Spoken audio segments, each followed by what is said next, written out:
So, Mr. Emeka, I hand over to you to share with us what the Imo State government can benefit from the federal government of Nigeria, especially through NIPC.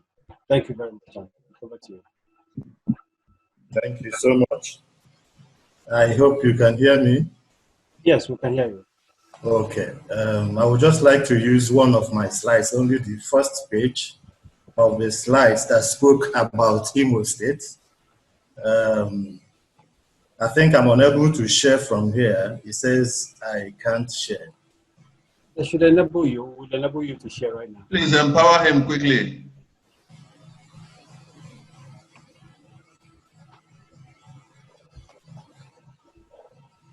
It's done. Okay, you can share now. Okay. Yeah, you're sharing. We're seeing your screen. Sharing. Yes. Yes. Okay, so because of time, I will just use only one slide, and that is the slide.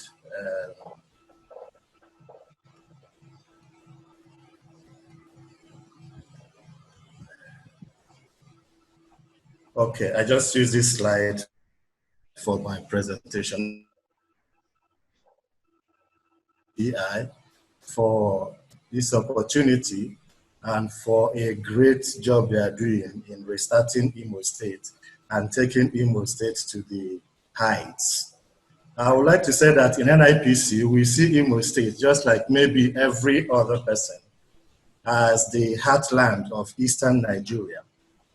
But we also believe that Imo State has what it takes to be the heartland of Nigeria. When we look at the economic potentials, the investment opportunities in Imo State, it becomes clear to us that Imo State can indeed do a lot, much better than it is doing at the moment. If you look at the slide I'm showing, it is especially prepared for Imo State in the sense that it captures the greatness of Imo State, what everybody would like to know about Imo State in terms of the economy, in terms of the investment potentials of Imo State. So if you look at that slide, you see the IGR is about 16.1 billion as at 2019, but it has certain competitive advantages, including the fact that it has 163 oil wells across 12 locations. We found out that the largest lake in Nigeria, Oguta Lake, has great potential for Nigeria and Imo State in particular. We're also conscious of the fact that the 26-kilometer long Njaba River has huge tourism potential. The speaker that spoke about tourism did a great job on that, and I think this is the time for Imo State to take advantage of that and develop its space economically. In terms of agriculture also, we see that Imo has been known for having the largest palm plantation complex in Africa. And it's something that Imo can take advantage of to develop its economy post-COVID-19. And then also the high deposits of natural resources, gas, natural gas and gypsum. And then when you can drill it down to the investment opportunities in Imo State, I think most of the speakers discussed that extensively, and they are not at variance with what we have also identified in NIPC. The real estate sector, the cassava, the oil palm, the tourism, the health space, oil and gas, cement plants as a result of the large gypsum deposit in Imo State. Education is critical for Imo State as well, and then investments in chemicals or chemical manufacturing. I would like to mention briefly on doing business ranking for Imo State. The World Bank ranks subnational governments, and Imo State was one of the 37 states plus FCT that was ranked by the World Bank in 2018. In that ranking, they looked at certain indicators like starting a business. Imo did not do well in that ranking. Imo ranked 34 out of 37. In terms of registering property, which is a very good indicator for doing business, Imo ranked 33 out of 37. In terms of dealing with construction permits, Imo ranked 23 out of 37. In terms of enforcing contracts, Imo ranked 37 out of 37. We believe that the potentials that Imo has, that Imo should do better than this. And in NIPC, we recognize that there is a correlation between the ease of doing business in a location and the prosperity and economic well-being of the people. We try to use Kaduna State as an example of a state that has one of what we call the best models so far, and Imo State can overtake Kaduna State. Kaduna State initiated bold and audacious reforms in trying to turn around its economic situation. What they did was basically to set up a one-stop investment center, set up an investment promotion, state investment promotion agency. Incidentally, Imo State has the Imo State Investment Promotion Agency. We are talking with them, but we are ready to provide greater support to Imo State to ensure that Imo becomes the heartland of not just the eastern region of Nigeria, but the entirety of Nigeria. So basically what Kaduna State did was to initiate bold reforms. They looked at these 4 key areas that I mentioned: starting a business. What are investors' complaints when it comes to starting a business? How easy is it for investors to start a business in Imo State? Now things are very hard. The economy is going into recession. According to IMF, most economies across the world will enter into recession. On the average, IMF projects about 4.9%, and it cuts across all parts of the globe. So when you are looking at people trying to start a business in Imo State, the government of Imo State and the good people of Imo State will have to make it easier for them to start businesses, and it requires bold reforms. In terms of registering property, is the same thing. We have to introduce reforms that will make it easier for people to register their property and do business. Dealing with construction permits is very, very important, and enforcing contracts. Investors coming to invest in Imo State would like to understand that whatever contracts are executed, that it will be respected. Now we have what we call the Nigerian Investment Certification Program for states. That is part of our coordinating mandate, whereby we support states to ensure that they are ready to receive investors.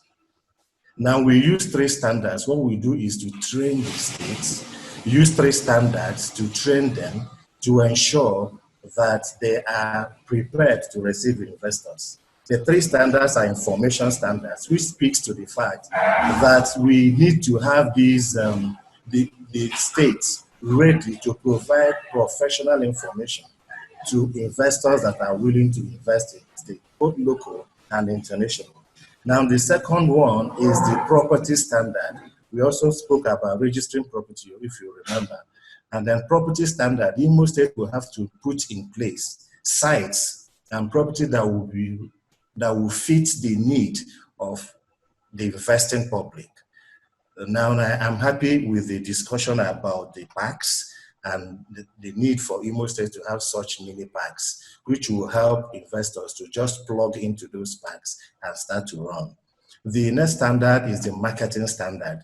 And I'm happy with what IEDI is doing, because they are now most likely projecting Imo State and articulating some of these opportunities and presenting a framework that we can use to market Imo State. So Imo States will have to be trained, especially the Investment Promotion Agency and those that are working to ensure that these standards are in place. So currently, Imo State is not on this investment certification program for states. It's important that they have to get into it and move forward. Having said that, I would like to really use this opportunity to appreciate all those that spoke today. I'm happy that the governor, His Excellency, Governor Hope Uzodinma, has promised to take the lead in taking Imo State to great heights. I'm excited at the comments made by Dr. Emeka Osuji, who spoke about standards, which agrees with what we are also saying, that there's need to have those standards in hotels. I think he mentioned hotels. And there's several people that also spoke about what needs to be done. I don't want to forget this. What Imo State needs to do is to ramp up quickly bold reforms. Because of time, I would have liked to inform us that when we did a study over a period of 20 years of how capital flows in Nigeria over the past 20 years, we found out that the major jumps in terms of attracting foreign direct investments into Nigeria happened when Nigeria initiated bold reforms. If you look at the most recent one, or one of the recent ones that appeared during this our analysis, had to do with when we had the GSM intervention, when we restored licenses, FDI grew. When we had banking sector reforms, FDI grew significantly. And also when we had the sale of oil assets to indigenous companies, there was tremendous jump in FDI into the country. So I think Imo State should, as a matter of urgency, initiate bold reforms across the 4 areas of doing business. I also want to I agree with what Mrs. Ogo Ibok said about the need to create regional hubs, because if there is another pandemic, but we don't have to wait for another pandemic because we have not even come out of this one. There is need for us also to make sure that we produce what we eat, especially at local levels. One of the things we see that will happen going forward is that investors will look for where they will get quality. They will try to, because of the challenges we have in the sectors, in the economy, that there is likely to be some bottlenecks, and that these bottlenecks need to be removed. So if you have a production facility in your local area, get the best out of those and then feed the community around you. I think I will have to stop here because it looks like my time is already fast spent. But I would like to mention that NIPC, Nigerian Investment Promotion Commission, is the agency of the federal government of Nigeria that is responsible or has the mandate to encourage, promote, and coordinate investment in Nigeria. Today, we released a report of investment announcements, which tells us what shows us investor interests in Nigeria.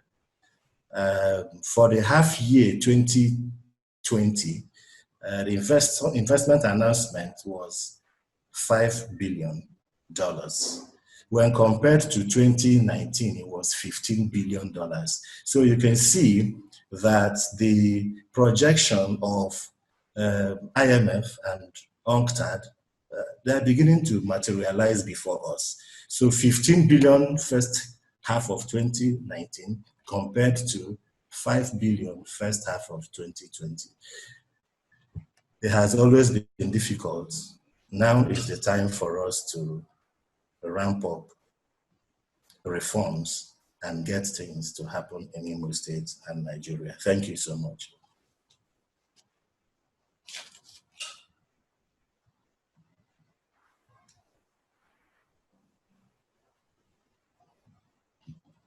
That have been affected seriously by COVID.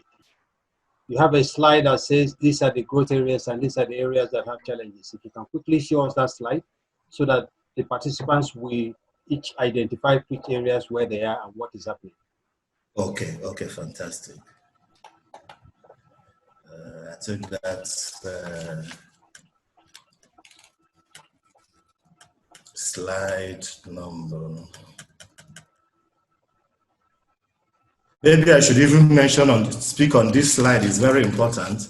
In the 3 years we've been tracking investment announcements in Nigeria, Imo State had only 2 announcements in March 2018 and July 2018. The first one was the Itefa GMB, an Australian company that said they want to invest $25 million in Imo State. And then the second one is Watersmith Petroleum Oil Limited. I want to encourage the Imo State Investment Promotion Agency to please follow up on them and ensure that they invest in Imo State. The potential winners and losers from COVID-19. I think I will use this slide to quickly answer that question. Tourism is affected, but there is a window to ensure that if you localize tourism and come out with a niche, you will be able to excel. And that is one area Imo State can excel with over 15,000 hotel beds. Aviation is affected, there are potential losers, automobiles, construction and real estate, manufacturing, financial services, education, also has a challenge. But if you look at it, you see that the color is a bit lighter because there are serious opportunities in education that can be taken care of through ICT and virtual learning. Oil and gas is also still good. Agriculture is very good. E-commerce, how to use technology to navigate some of the problems we have, is also an interesting potential winner. So people can invest in those sectors. Personal and healthcare products, food processing, retail, medical supply, and services. And also, what Professor Iwu also said about farming for pharmaceutical products is also very, very important. Because in one of the sector scans that we did about 2 or 3 years ago, we discovered the need to focus on this area. So it's important that I am happy that he mentioned it and that he has been working along those lines. Thank you very much, Emeka. We will count on your personal partnership and on the partnership of NIPC to help Imo State move to the next level. Imo State will be particularly interested in the Kaduna model. We know what you have done for them and what NIPC has done for them. We will also appeal that you do the same for Imo, and then our government will definitely be interested in partnering with you. Thank you.